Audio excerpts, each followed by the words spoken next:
Hi everybody, welcome. Thank you all so much for being here. I'm Taylor Jackson. That's a big joke, sorry. I'm Taylor Jackson's wife, Lindsay Coulter, and I have the distinct honor and pleasure of introducing my favorite person on the planet, Taylor. Welcome. If you're here to learn about hybrid photo video, wedding day coverage, this is going to be everything that I have learned over the past 10 years of doing this style of coverage. I'm going to talk about the settings you need, the business that at least I use. I don't want to force everything that I do in my business upon you. If it doesn't feel right, don't implement it in your business. But yeah, it's just going to be absolutely everything. And there's going to be a Q&A, and there's a QR code that you can scan that you can just enter your question, so you don't have to get a microphone and talk into a microphone. You can just text in your question. All right, and I made this lovely video. Here we go.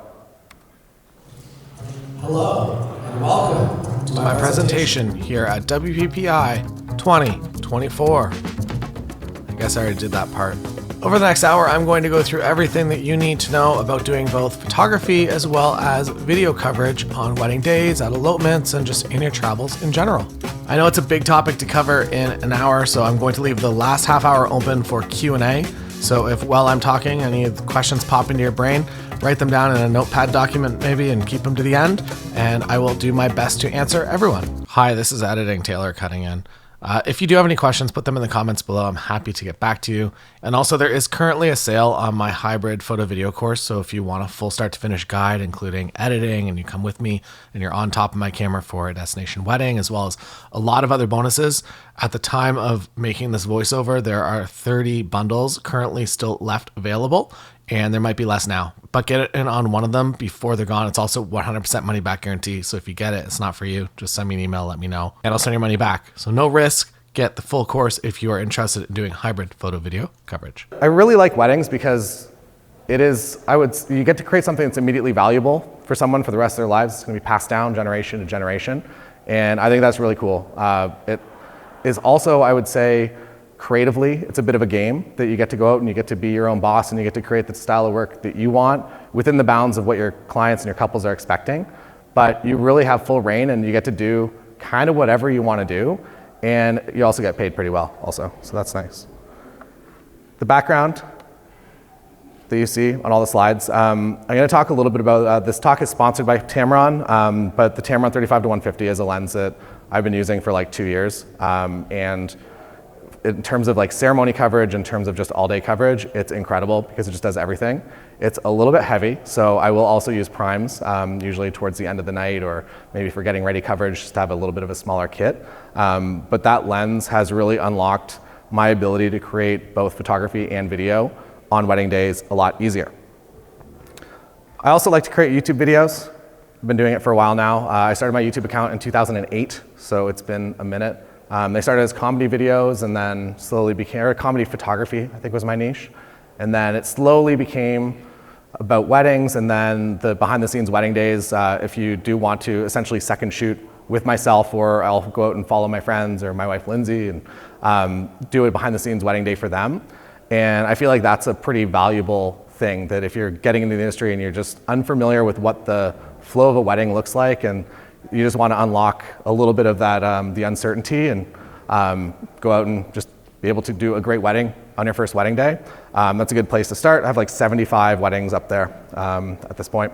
I also did a travel show and all kinds of other YouTube content. We're going to talk a little bit about, photography, you can definitely get paid to go out and take pictures around the world. But when you start doing video coverage, hybrid photo video coverage, you really start to unlock the possibility to get paid to travel, because now you're one person, you can come in as a content creator and you can create something of real value for people. This was when Tim and I went on a crazy safari in Kenya, and that was all thanks to the fact that we could just put a pitch together and just be like, hey, these are the things we want to create for you. Here's the current audience, and we got to go out and do it. I would say in terms of lifestyle design, I was very intentional with deciding kind of what I wanted to do.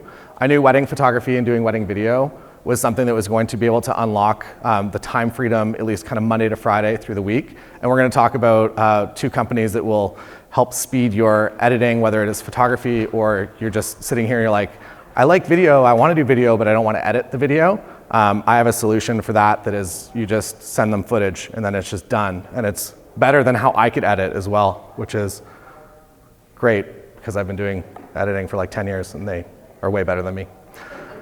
I tried a lot of different styles of photography over the years, and weddings, I think, were financially the only thing that really made a proper business for me. I was into concerts, I was into music, food photography, everything. I was open to any commission from anyone, basically. And for a long, long time, it really made my business kind of go off track when I decided that weddings were going to be the thing that I wanted to focus on. I still do other things outside of that, but I primarily just started focusing on the marketing of weddings. At that point, my business really started to at least kind of start to grow, and then when I added hybrid, it really started to grow even more. So I'm going to do a wedding photography marketing in 5 minutes. This also it is Jerry over there, I bet. I can hear the laughter. He's a very charismatic individual. Wedding photography marketing in 5 minutes. I think the key for me, whether it is photo or video, is to start building your dream portfolio and then just never stop. I haven't stopped. We still do trips. We still go out and we do styled shoots or workshops. I'm attending a workshop in Japan in 2 weeks as an attendee because there's a street photographer that I've been following for a long time, and I'm just excited to see more about his process. So it's important to never stop learning and also to always be creating the portfolio you want to exist. If you need a great website, that's another key to a business. This is Focal. They have a show offer. I'll be at the booth they're over here if you want to go talk to any of them after. In terms of turnkey operation for website, if you're like kind of medium happy with your website right now, you can just send them images and they will just build a site for you. So there's really no barrier to entry. And it's a really great product. And not only is it a website, but it comes with a full CRM booking system and galleries and all kinds of stuff. So go talk to them if you're interested. Another thing is to not fight the market. That if you just go with the market and you understand that that this exists, that I can book a package similar to somebody else in town, I think that's the key. I don't think it's, at least in my experience again, by doing something that was creatively out of the box with my pricing, I feel like I probably lagged behind the growth that I should have had in the first couple of years. And pricing is so tricky because weddings are leads are just coming in inconsistently and it's very hard to split test anything. But I will say that once I started doing something that was similar and comparable to other photographers in town, that's when I actually started converting leads into wedding bookings. Another thing is to create valuable content for your local wedding community. This could mean doing things with other vendors, whether it's vendor spotlights or you're doing portrait sessions with them or you're making promotional videos with your new hybrid video skills. There are a lot of ways that you can elevate your photography and your wedding community locally. And when you do that, they're going to bring you along, that whenever they get a booking and it's like, oh, who do you recommend as a photographer, that you're going to be first on their list because you are somebody that is helping them book work, which is important.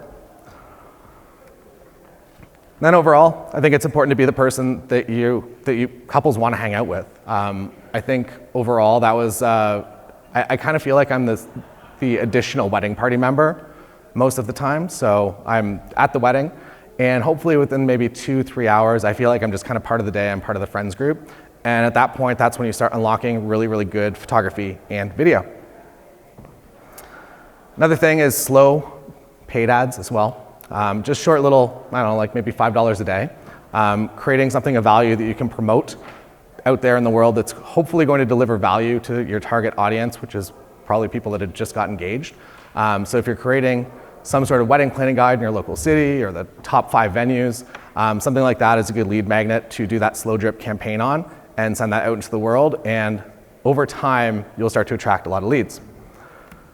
And lastly, create as much trust online as you possibly can. I think that this goes across everything. I think with AI images and videos becoming so good that the more behind the scenes you can show, the better. And I think that's going to be something that is critically important for us as photographers. Next up, making your workflow more efficient. This is one big thing that changed over the past, I would say, I guess 2 years, is Imagen. I started using them for editing my photos and it was instantly like bang on. This is their show special as well. The 1,500 free edits is a lie. You get more than that. I think you get like $100 too. of editing. And if you're not familiar with it, it's basically pattern recognition. You either give it a lot of the images that you've edited in Lightroom, and then it just understands that when it's a backlit image, this is how you like it to look, and in the future, it will just do that for you.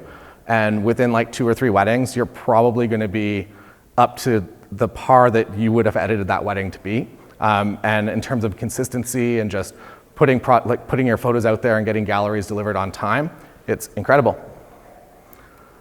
Then next, make them a lifelong photography client. Turn them into a family photography client. Put together a mailing list so that you can do yearly time-sensitive offers. So anything like a Mother's Day, Christmas, Black Friday, that you can be sending out emails. And the more offers that you make, the more money that you're gonna make. So a lot of my commercial projects are now hybrid. It's been a minute since I've been only hired for photography or video on a commercial job, that most of them, if they're gonna be setting up, they're gonna be cooking the entire menu at the restaurant for you. There's no reason for them to do a second day of shooting to do the video when you can come and do it all. What that looks like for me is that there's, I guess, no real plan for it, that sometimes I'm doing vertical video content, sometimes I'm doing horizontal content, sometimes I'm doing short interviews with them and piecing together a promotional video while also doing the photography coverage. There's also kind of an option as the 6K and the 8K gets a little bit bigger, that at some point you could possibly just be pulling stills from your video as well to deliver to them, as long as it's good lighting that you're in control of. It is entirely possible. About 80% of my wedding days now are hybrid photo video days. This was, I'm gonna say it was like 60%, maybe back in like 2016. And as it became more accepted and more adopted and people understood that like, oh, I do want video, that it's no longer just a bonus extra, that it's actually something that is more of a requirement, I would say. A lot of couples started to hire me for that. I'm not gonna play the audio, but basically, this is what one of my hybrid videos looks like. We can play a little audio. So as you can see, it's very similar to at least my style of photography, that I'm framing up a shot. I'm not trying to do anything advanced. I'm not panning with them. I'm not trying to do any crazy camera moves. I'm not on a steady cam chasing them like at the entrance into the hall. It's just basically, I've combined all the photos that I would usually put on a blog post. I've combined all of those into kind of short video clips. And it's all, I would say, 90% candid. Maybe with a couple, I'll pose a few things or tell them to do an action. Just, it's mostly walking. The main difference between photo and video is that you need them to actually do something in the scene, so a static pose just doesn't work. But if they're holding hands, walking around, and interacting with each other and smiling at each other, it's very easy to kind of key that. And I also find that walking poses, people are just instantly comfortable. That they're used to doing that, they're used to holding a hand, they're used to going for a walk, they're used to looking at each other that way. And it's way faster to get them just into the, I don't know, my goal is always to make my couples as normal as possible, as fast as possible, and have them hopefully forget that, at least that they're a little bit awkward in front of the camera. So yeah, it does not replace, so I guess I'll put a little asterisk here, it does not replace like a full video team. If your couple has like a $15,000 budget to hire like a 4-person video team with a producer and they're doing a same-day edit, this doesn't really replace that, so that's not in competition. What hybrid does do is it gives a low barrier to entry for a couple that they know they want you as their photographer, and also they're just a little bit interested in video and they think that they should have it, but maybe they don't have the budget for it. So it's kind of that in-between point. If couples really want that Hollywood full cinematic feature, there's definitely, and I'm very open with my couples and I tell them this, that there are definitely better options. But for a short highlight video, typically like kind of a music video, I think that it definitely fills a gap. And in terms of reactions from my couples, that they've always loved their photos and they've always enjoyed their photos, but when they sit down and they actually involve themselves and get themselves into the video, it unlocks an emotion that the photography just never did. And I think my photography is pretty good, and it never had that emotional impact that doing a short video has done for my couples. So doing this doubled my wedding sales, both in terms of, I guess, across the board in a few different ways. So number one, it doubled in terms of booking. So I was now somebody that they weren't really able to compare, that if they were looking at other photographers, and I also did video, that now all of a sudden I was in this one category that I wasn't, I don't know, that they were very quick to book. Also with the scarcity of being a photographer, that you are one person. You can only be there, and if it's a prime Saturday, they are going to feel that scarcity of like, if they don't book you right now, you could get an inquiry tomorrow and you could be gone and not be able to do it. So I did feel that my booking times sped up a little bit as well because of that. It also doubled my sales in terms of that I could now go out, and if I met a couple, that a couple had already booked a photographer and they had a venue and they had everything, but we got along and they're like, well, we have a photographer, I'm sorry, but now you do video as well. So you can show up as a videographer and you can create a highlight, and also if you're focusing all of your energy just on video, you're gonna create something that's even better than you usually would while doing hybrid. So the immediate objection, I would say, to, I'm speaking as a photographer when I'm like, okay, so I wanna do video, how do I do video? It sounds like editing is gonna be really hard. So, first, you do the photography part, so you make your photography workflow really efficient with Imagen, and now all of a sudden you're editing your weddings in like an hour or less. Then, these guys, Wanderlust, they will do a full edit of, like, you can just dump them footage, and then they make your video for you. I worked really hard to learn to be a great video editor, and I thought it was pretty good, and then I sent them my first project, and not only was the edit a lot better, the color correction that they did on it was so much better. One of the underrated things that I didn't really learn, I guess, as a video editor was really, really good color correction and how much that can impact a project. And you just basically send them a few samples of like, hey, here's what I would like it to look like, and they will just build that for you, and it will be better than you'll do. Sorry if you're a great video editor, but I wasn't. I thought I was. So what I deliver for hybrid is I do my regular photography coverage, and then I'll also do a short highlight video. We'll talk a little bit about how I package it. I do have a more advanced package that includes full video coverage, which is usually rolling ceremony, rolling speeches coverage. I don't like to do that as a one-person team for sure, but as like a two-person team with your second photographer, there's just a little bit too much going on. You unlock a lot of issues when you're doing rolling coverage of just audio capture at wedding days when the DJ has a board from the 80s and there's like an RCA out or some sort of plug connector that you haven't seen in a minute. And my happy place is doing this 3-minute highlight and also doing regular photography and also having a second photographer with me. You can absolutely do it on your own if you want. I've done lots of destination weddings specifically just as a solo photo video creator. But it's nice to have a friend, just be in a different place. And also probably the burning question is like, how do you capture a thing that only happens once, like a first kiss? And if you have a second photographer there, you can do that. There's also some other sneaky ways, but I'll talk about those in a minute.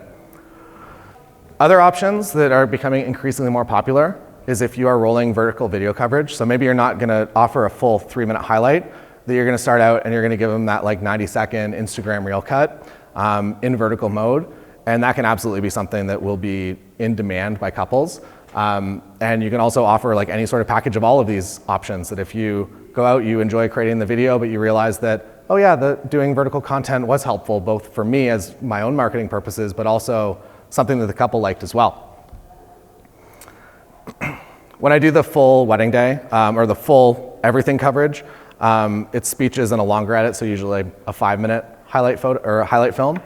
And yeah, so I guess it's the business that you're creating, it should make you happy. And if you're doing something and it's not making you happy and you dread those specific days that you've sold something that you just don't really want to do, just stop doing it. Unless it's really profitable, then maybe just suck it up. But yeah, those full days definitely require a second. The alternate path is to only do video. So our friend Timothy Muza at the back, who's recording this right now, this is a picture of him. And we did hybrid together for like a long time. And I think Tim's happy place is to either do photography coverage or video. And the hybrid just was not for him. And he did it for a long time, figured that out, and that's all. Tim gave the thumbs up. Hi, Tim. So again, no rules to how you're gonna create this business. You pull the bits and pieces that are gonna work for you, and you build something that makes you truly happy. All right, so what do you need? Gear. This is my Sony kit. I have a few other kits. I do YouTube reviews, so if you see me using like 10 different cameras in a year, it's because I'm usually doing camera reviews. I know it's a bit confusing, but it's my alternate business. My Sony kit is my go-to for hybrid photo video wedding days. There are quirks with all camera systems, and some of them are a little bit set up to kind of do hybrid, some of them are not. We'll talk a little bit more about the key things that you need to look for in a technical camera, but that's what I'm currently using. I did just get a Sony A9 Mark III at this show here, so I don't suggest you buy it, so if you see me using it for wedding days, don't immediately go out and buy it. But it does do one thing that my A7 IV doesn't do. So those are kind of the general lenses that I use all day. In my bag, I also have a safety lens, I'll call it, a 20 millimeter. And I pretty much use this if I'm like jammed into a corner to get a cake cut. Just having a wider lens, especially when you're doing video and you're gonna be in horizontal format, is more important, I think, than photography. Like photography, you get jammed in a corner, you have a 35, you go vertical, you can probably get the shot. When you're doing video, you're stuck to that horizontal frame, and a 20 or even wider, a 14, will definitely get you out of some jams. Cost effective, do most of the day lens.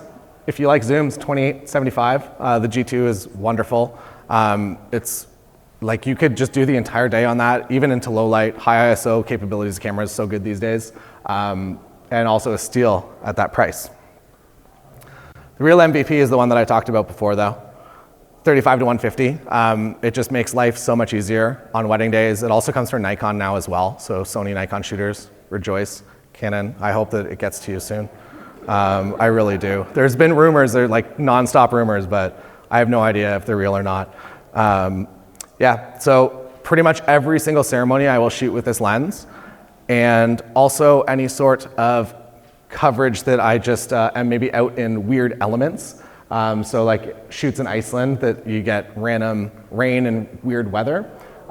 This lens just becomes really, really, really darn nice to have. So yeah, a bunch of images from it. Now, how do you actually do photography and video coverage? First, you need to have a camera that actually can switch between them fast.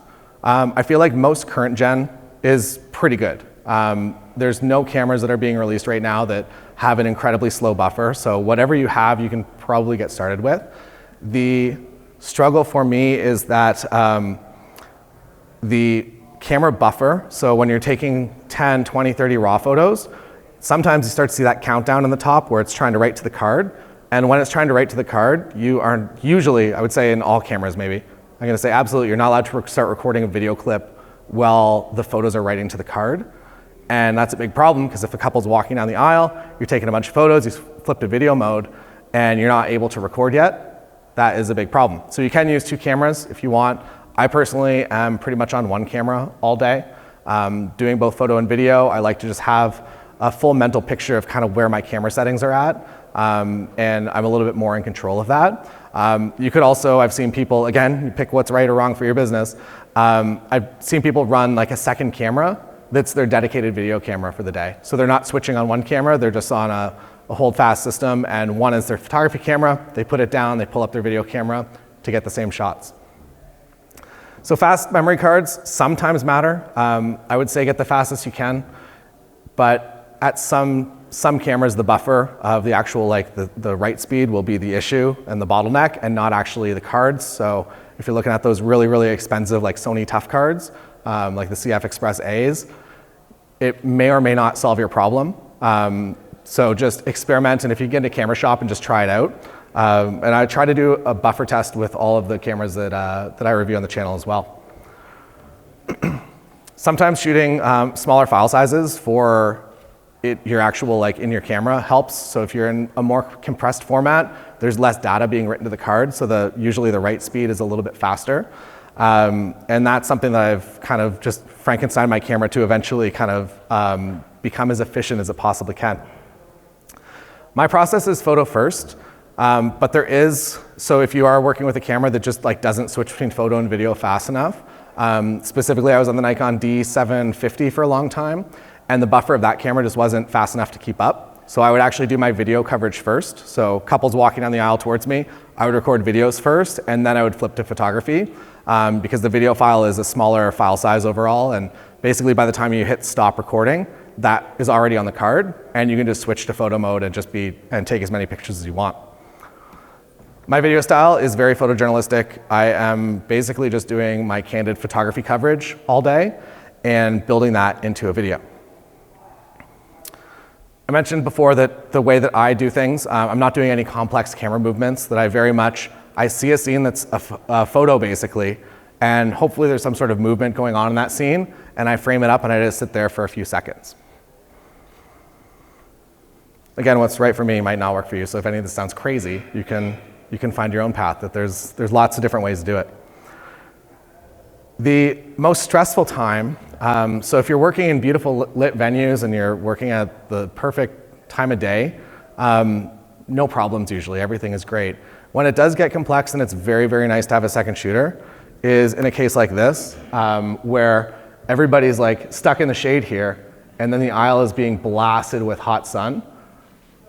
I'll turn in a moment here. That's Tim's second shooting, by the way. So it's just like such a dynamic scene that there's no real way that you could just very quickly do this as one person. So scenes like this, you also can't predict when you're gonna end up in like the exact time of day. Like technically this was a golden hour ceremony and it should have been perfect, but the golden hour was pointed down the aisle. So it's very, very nice to have a second in those stressful times. Fortunately, they don't happen too often. And also, fortunately, you don't know about them, or unfortunately or fortunately, you don't really know about them before the wedding day, and you get to discover them on the day. Just fun problem solving. Yeah. For moments that happen once, there's a few different ways to go about it. So you can use, if you use two cameras to shoot your wedding days, you can just flip one of the cameras upside down, and you can just be taking your regular pictures and then recording with a wider lens underneath. I've done that. You can also rig a smaller camera. Don't do what, like the YouTube thing that you just saw is like a GoPro mounted. That won't match your DSLR or mirrorless quality. But if you have something that's a little bit smaller form factor, you can definitely hot shoe mount it, and you can just do your photography and just stay rolling on that. The time of day that you're usually doing such a ridiculous rig with another camera mounted to your hot shoe or like underneath is pretty much for the ceremony. I would say maybe first look as well. So there's only 2 parts of the day that are going to be ergonomically the worst experience ever if you're rigging something together like that. And then the rest of the day I'm just back to one camera. So yeah, full wedding days. So if you want to see behind the scenes of any of these, I have full like 75 of them up on YouTube. And I also have a full hybrid course available as well. So if you want to see kind of like start to finish, exactly kind of how I do everything.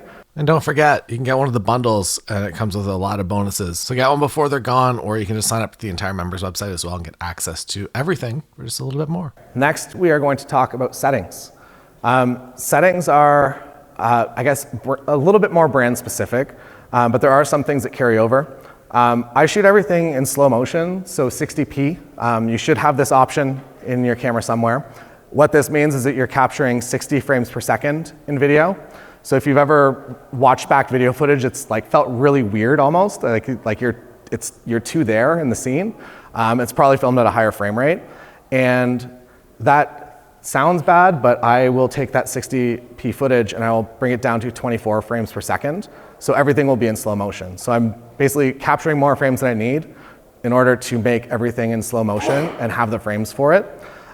So I will deliver in 24 frames per second from a 60p file. Also, depending on if you're from North America or somewhere else, you might only have a 50p option, which is also what I would recommend if you're in Europe.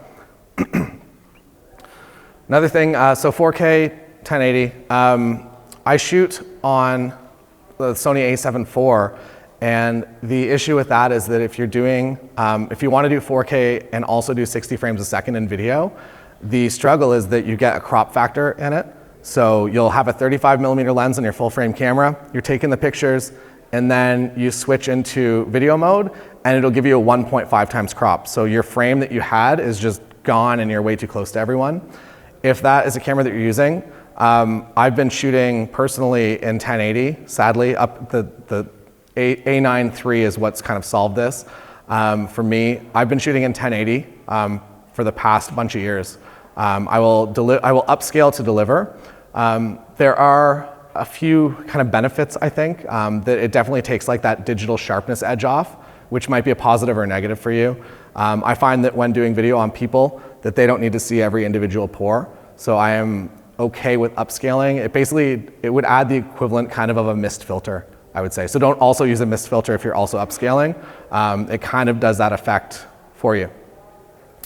For log or regular footage, what log footage is, it's if you've ever seen like really grayed out footage that you really have to go in and color correct. For myself, I've been using just regular footage with a burnt-in look. I'm just very, very careful of that exposure. Also, this is contingent on using a camera with a really good screen as well, so you can actually see what you're doing. If you're on a camera like the Sony a7 III and your screen is like, I don't know what they did with that camera, it was very strange. The screen is just, it doesn't really show you exactly what you're doing. And I find that I overexpose all of my footage when I was using that camera. So just know your screen and know where your limits are, because when you're shooting video, you're not shooting raw photos, you're shooting basically just a bunch of JPEGs all back to back. And you have the leverage that you could edit a JPEG, that whatever you could do with a JPEG, that's kind of what you can do with a video file. If you are shooting log footage, don't learn it at a wedding day. Go out and figure out how to do it outside of a wedding, because there is a bit of a learning curve and we've definitely screwed some stuff up. Log footage, you just basically will get more dynamic range, and if you are sending it to a company like Wanderlust, they're able to color grade it, or if you want to learn your own color grading, you're able to color grade it to fit a lot more kind of vibes, I guess, overall. I shoot full manual, including ISO, white balance. Aperture Priority can work too. The struggle is that if you're in Aperture Priority and you have like auto ISO, that if a white dress moves into your scene and your camera dials down the exposure, you just have kind of this like weird exposure going up and down, which doesn't look very professional. For that reason, because we typically are shooting very high contrast outfits, I will usually just be manual everything. And I guess the other benefit is that if you're shooting mirrorless, it's like very, very easy that, I don't know, manual settings become a heck of a lot easier. For more technical, there are usually camera settings within there that you can do more bits. I would suggest using more bits, especially if you're in scenes that are going to require a little bit of color correction, or just something that's dynamically rich. You're just gonna have more data to work from in editing. And yeah, if you don't have that, that's fine though. I would probably max out whatever the quality is, but you don't have to shoot raw video or anything like that unless you're bringing terabytes of footage or terabytes of drives with you. For ND filters, so you may have heard the 180 rule talked about before. And what the 180 rule is, the 180 shutter rule at least, is that you should technically have your shutter speed double your frame rate. So if you're shooting 60p footage, 60 frames a second, technically your shutter speed should be 1/120 of a second. And when you're doing hybrid photo video, that's not always possible. So I personally don't use ND filters, which is, sorry if I'm offending any cinematographers in the audience. I don't use them. What I do use is a plugin called Real Smart Motion Blur. I find that when I'm doing the style of video that I do, which is just framing up the scene and letting movement happen within it, the 180 rule, you can kind of see it in some shots that like things are just a little bit too sharp. But overall, I'm pretty happy with the footage. What Real Smart Motion Blur does is it emulates the motion blur that you should have. So if you're shooting at the proper shutter speed, there will be blur, and if somebody's walking across the screen, they'll be blurry basically. But when it comes together in a video, it feels really good, and it feels like what your eye would see. Whereas if you're shooting and you're at 1/8000 of a second, every single frame is just gonna be perfectly crisp and sharp, and that doesn't look like a proper cinema video. So yeah, that's how I kind of cheat that, because it's I think it's very challenging to use an ND filter and also to be doing photography, because the two things are kind of competing with shutter speeds at least. The other thing I don't use gimbals for anything. I'm handheld. The IBIS in current cameras is so good now. It's also just, I guess, like ergonomically, when doing both photography and video, it's hard. Again, this is what I do. That this doesn't mean this has to be exactly how you do it. If you enjoy getting some gimbal shots and mixing those in with your footage, there's nothing wrong with it. It's just this is kind of how I've done it, and I found that flow. In terms of other stabilization, there's other ways that you can digitally stabilize as well. So if your footage is like a little bit too shaky, usually you can kind of clean that up in post-production. All right, how to build portfolio. 3 ways. So now you have the desire to go out into the world and create some video, and the most important thing is just one, get started. Just start creating video content. It doesn't even have to be weddings right now. You can begin with whatever you have access to. If your friend has a restaurant, they need a video, get out there, figure out how to showcase that place. Because a lot of the skills that you learn in video are very cross, like wedding photography, wedding video. You're kind of that jack of all trades. You're the landscape photographer and video person. You're the portrait person. You're the product photographer and videographer. You're kind of everything. So just go out and just start creating as fast as you can. You can also go to a wedding as a third photographer if there's no video team. Don't overstep. If they have hired a video team, don't go and also do video. That's a horrible idea and how you absolutely do not make friends. But if you know a photographer that maybe you usually second shoot for and you're like, hey, can I come out to the wedding? I'm just gonna shoot like a 2-minute video for your couple. The couple's gonna say yes. Like there's probably no contest there. And they're gonna be happy to have it, and you're gonna start building portfolio faster than if you're waiting for it to organically come to you.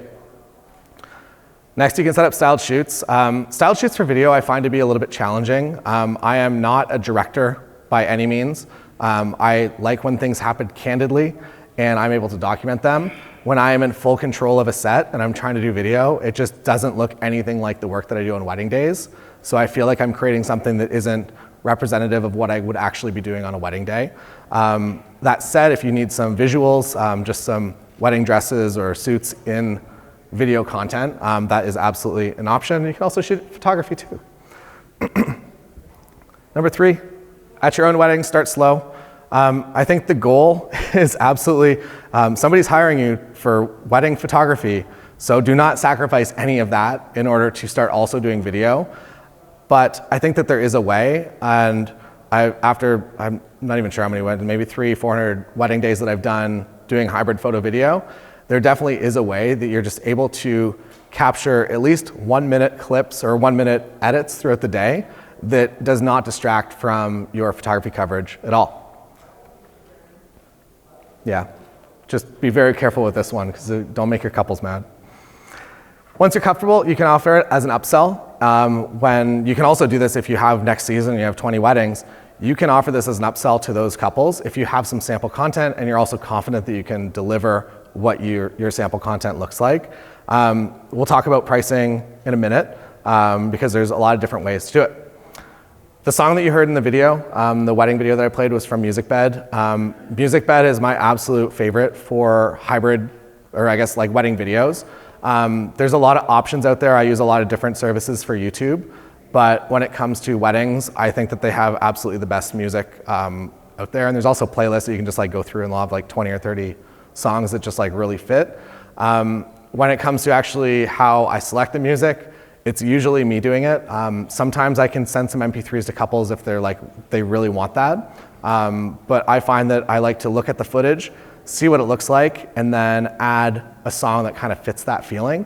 And at that point, I feel like I'm usually pretty happy overall doing it that way. And my couples, I feel like they also don't know what they don't know. They could pick a song that absolutely does not fit with their wedding at all, and they'll be kind of like unhappy or medium at their wedding video. And if you are able to just kind of like solve that problem and give them less options, I think it's a better thing overall. If editing yourself, I use Premiere Pro also for like all my YouTube stuff, but DaVinci Resolve is free with an asterisk. The base version is free. If you want more advanced stuff, it eventually costs money. If I was learning again, I would probably be going with DaVinci Resolve, I think. I don't know, but yeah, I use Premiere Pro and I've been pretty happy. How to edit a wedding in 3 minutes. This is a 3-minute tutorial. I've also put this on the internet, so there's a QR after it if you want to just like save it in your YouTube. But here it is, in 3 minutes, how I do it. And it's very overwhelming, and if you hate it, you can just go to Wanderlust. How I edit a wedding video in just a couple of minutes here. Step 1, you just drag all your footage in. This is Premiere Pro. As you can see in the second column over there, everything says 59 frames per second or 59.94. So as you can see, when you play the clip, it's just regular normal speed.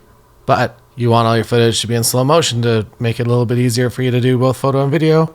So you select all the clips, you right click, you go to modify, interpret footage, and you set this here to 24 frames per second. 24 is considered to be the most cinematic number of frames per second, I guess.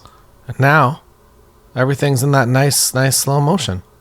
Next, you want to cull all your footage and select the clips that you're going to use. So I use a little film button there at the bottom to just drag in a clip, start a new sequence. And now your clips that you're clicking on are going to show in the source monitor, and then your timeline down at the bottom is going to show in the one on the right. Now you just go through all your clips, and what I do is I use the I and the O key to set in and out points and then drag that clip onto the timeline. And this is from a workshop in Iceland, by the way. That's Adam. Hey, Adam. And you can also set up hotkeys so that you don't have to really use your mouse as much when you're editing. And what I do at this point, if it was an actual real wedding day, I would separate everything into one side getting ready, the other side getting ready, followed by ceremony, maybe some detail shots, and I would leave spaces in between all of those groups, and then I would make them different colors so I kind of visually see where everything is. This is especially important if you're shooting multiple cameras, so you're going through different clips at different times, or if you're extra fancy, you can timecode sync everything and sort it that way. Now I grab a song from MusicBed and I drop it on one of the audio layers in the timeline. The bottom is the audio, the top is the video. And I go through and I just adjust all the clips so that they fit the music a little bit better. And after I'm happy with the entire timeline set to music, I come down here and I make an adjustment layer. This is kind of lazy color correction. You can do this the proper way if you want. I find that by shooting everything with a burnt in look, that this is good for me.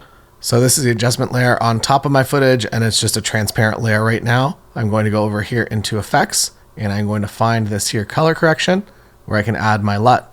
And it's basically a preset for all of my video footage. And then after that, I will go through and individually adjust any clips if they need it. Usually I'm locked on my white balance and exposures, but every now and then you need to bump something or just adjust a white balance, and you can do it in this panel similar to how you would use Lightroom. Hopefully you're using in-body stabilization, IBIS, or some sort of optical stabilization, but if your footage is a little too bouncy, there is an effect called warp stabilizer that will digitally stabilize your footage. I usually dial it down to about 10%. I feel like that's the most natural, otherwise it starts to do weird things to the edges of your footage. But overall, it's a very, very nice tool, and I probably use it about 3 clips per wedding. Now, we export. There's an export button at the top of the screen there, and I upscale if I'm shooting my A7 IV because I will shoot it in 1080p, and I will upscale it to 4K. And then I will come down here into more, and I will render at maximum quality, which just basically scales up the footage in a better way. And because I'm doing this, I don't use any mist filters or anything. If I'm shooting 4K 60, I will consider using a mist filter sometimes. But upscaling like this tends to take the sharpness edge off the final project. That's how you do it. Easy, right? But if that stressed you out, you can, again, just use them. Everything's easy and your project will be better than I would make it, at least. If you want to watch that video again, that's the QR for that. And this will also be at the very end as well if you want to come scan it after. When it comes to pricing, my numbers, I'm not just going to give you just like exactly what to charge because I don't know your market. I'm not sure. There's so many variables that go into it. And I think anyone that gives you just like a straight up, I'm sorry, we'll go back. All right. Anyone that just gives you like a straight up, like this is exactly what you should be charging, I don't think that they know enough about your market. I'm going to give you some of my numbers and things that I did for just basically adding photo video coverage to my weddings. So year one, this is when I had maybe I'm going to say I had like 2 or 3 little samples. So I had some sample pieces of content that I could at least send to my couples. And these were 1 minute, 1 minute cuts. Now I would probably be doing them in vertical. At the time, Instagram hadn't yet gone all vertical. So I'd be doing a horizontal kind of 1 minute. And I would basically just tell them like, hey, this is what I've been doing. Would love to do a longer highlight film for you. And I would price it kind of depending on the couple and the package that they got. I didn't want to be doubling or tripling what their spend was. I wanted to make it something that was attainable because honestly, it was something that I wanted to be doing, that I wanted to create this for my portfolio, but also I know that there was a little bit more cost that goes into it, hiring an editor and just more time spent as well. So I would price it somewhere between that. Again, those are kind of my numbers and how I added this. Year 2, it was about, I'm going to say somewhere kind of between that, like maybe 13 to 1800 range. And I added that, and I actually built a package just for highlights only. So it was, I think I called it a 2 to 3 minute highlight film. And I was very clear that it was a music video, that it was not, I was not capturing audio on the wedding day. It was simply a highlight film set to music. And a lot of my couples actually liked that a lot. I think that you are probably attracting couples that are very similar to yourselves. And a lot of people do not like hearing their voice recorded on video. It's very jarring and very shocking when you start the film and it's just like you talking. So a lot of my couples just straight up didn't want audio, which I was like, oh, I'll do this as a value add. And it actually turned out for some couples to be a negative. Year 3, I added a full video package. I think it started around 6,000. It's now priced a little bit higher than that, but that's the one that would include ceremony coverage and speeches and a longer highlight film, as well as regular photography coverage and 2 photographers or 2 hybrid creators.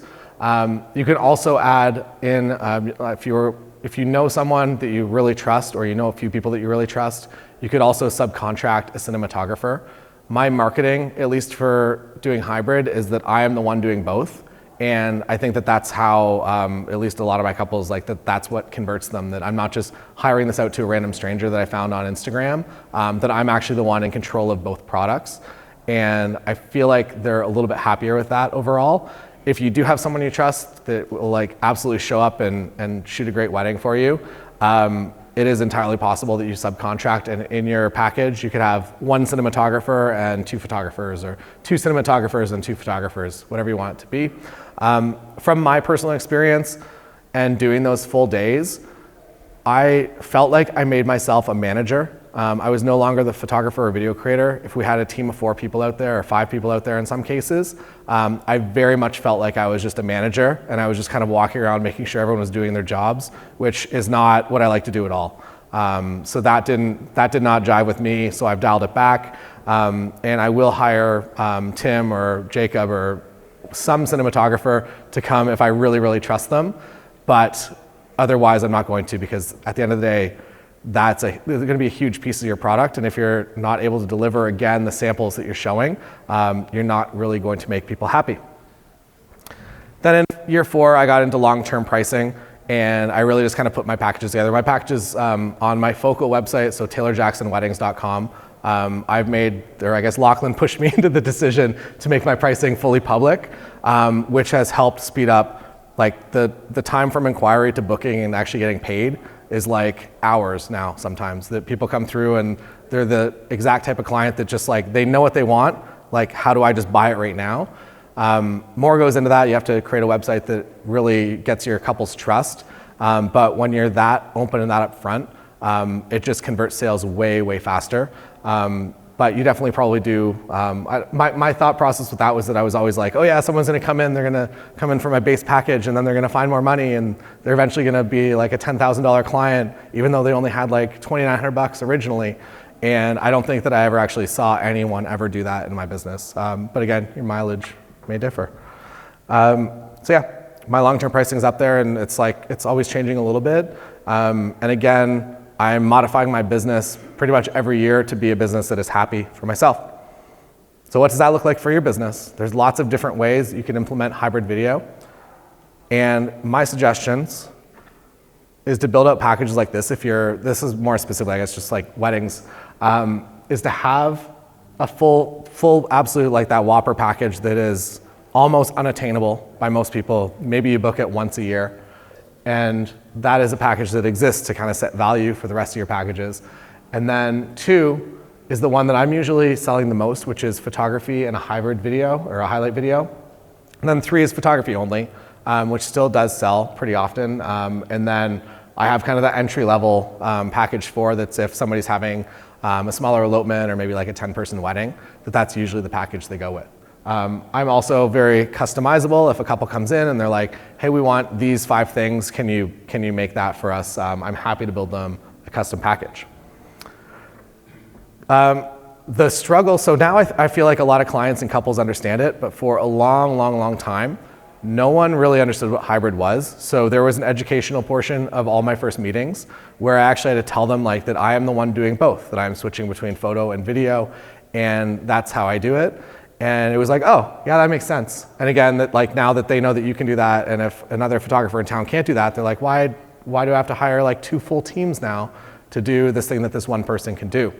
Again, with attracting your ideal client, my ideal couples are a lot like me, and I don't think any of them really want like a full production team. That if it's myself and a second photographer, they're already probably pretty uncomfortable with being in front of the camera all day. And if it can just be the 2 of us and they know we're gonna be low profile and we're just gonna fit in with the day and we're gonna be those additional wedding party members basically, that makes them happy. If I start bringing like 6 people to a wedding day, I feel like it becomes a production, and that is not what my couples are after. You can also use your new skills in video to promote your business or other businesses, reels, promotional videos, make video for like, if you have a vendor friend, go out and be like, hey, I'm gonna make you a promotional video. Let's see how it goes. And you'll probably be pretty surprised with your results overall. If you make money, this goes kind of across, I would say, all vendor categories, including venues, that if you are able to create marketing materials for venues or other vendors, they are going to really, really like you, and they are going to refer a heck of a lot of work to you. You'll also probably become long-term friends, that if you show that interest in someone else's business, you're going to create a really great relationship. In the beginning, I reached out to, I think, 50 photographers in my town over email to try to second shoot for them. One person got back to me, but I wasn't really offering anything of value. I was like, I would like to second shoot for you because I also want to build my portfolio and become your competitor. So it's a bit of a hard sell. If you go to somebody that's a non-competitor, like a florist or maybe a dress shop or a venue, and you're like, hey, I want to do a promotional video for you. I'll give you the cut of it. I'm going to make like 2 reels as well. All of a sudden, they're going to be a lot more likely to respond to that email. All right, I'm going to wrap it up a little bit. You've learned a lot this week. You've learned a lot here already. And I think it's important to really understand what is right for you and your business. I've said this a number of times within this talk, because I think it's something that's really important, that when you see somebody that's up on a stage and they give you the perfect blueprint to a business, that is maybe their perfect blueprint, or they're trying to sell you something. But there is probably a correct business for you, and it's not gonna be something you're gonna find like in 1 year. It's gonna be a constant work in progress over the next 10 or 12 or 15 years to eventually find that balance that works the best for you. I've found it in a lot of different ways by working, rather than, I used to travel a lot and drive a lot. Now everything that I do is really, really close to home, and I like that a lot better. I find it to be a lot less stressful. There's been other things that I've kind of cut for my business and modified over time in order to just be more excited about next year. And to, I don't know, we all have those weddings that like, there's maybe like one of them that you're like, oh, I'm like really looking forward to the season, but like not that specific one. And if you can eliminate all of those from your calendar, that they just don't ever book with you, it's really, really nice to have. So build a business that makes you happy. Okay. And that brings us to the end of the official talk. I'm now playing the video that you saw at the beginning, but now I'm playing it in reverse. So everything is going backwards, leading us to the end. I've created bookends. That's what I was told that you were supposed to do when doing a presentation, and I hope that I'm doing it right. Now, I'm probably drinking a little bit of water. I'm not sure. But soon, we are going to have a Q&A. So get your questions ready, and please limit those questions to a maximum of 10 about my time working at an Outback Steakhouse in Canada. I know you're really interested in that, but let's try to keep it to photo video coverage at wedding days. I want to say thank you to Tamron for sponsoring this talk and flying me here to Las Vegas, Nevada, planet Earth, Milky Way galaxy. And there's going to be a QR code on the next slide that if you want to learn a little bit more about Tamron and lenses, you can do the QR thing. And go check out their booth at the show tomorrow, where you can actually try out some of these lenses if you want. Now, let's go to the Q&A.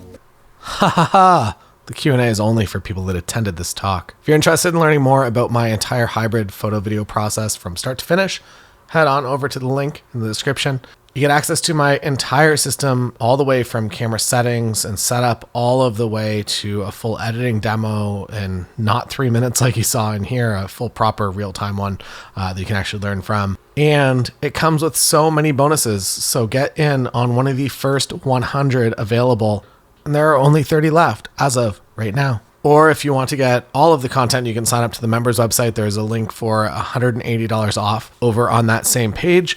And you can get access to everything that I've ever made and all the downloads, my contract and pricing guides. And I think $4,600 of other content that you have instant access to immediately. 100% money back guarantee. You get it and it's not what you're expecting. Send me an email and I will send your money back. See you next time.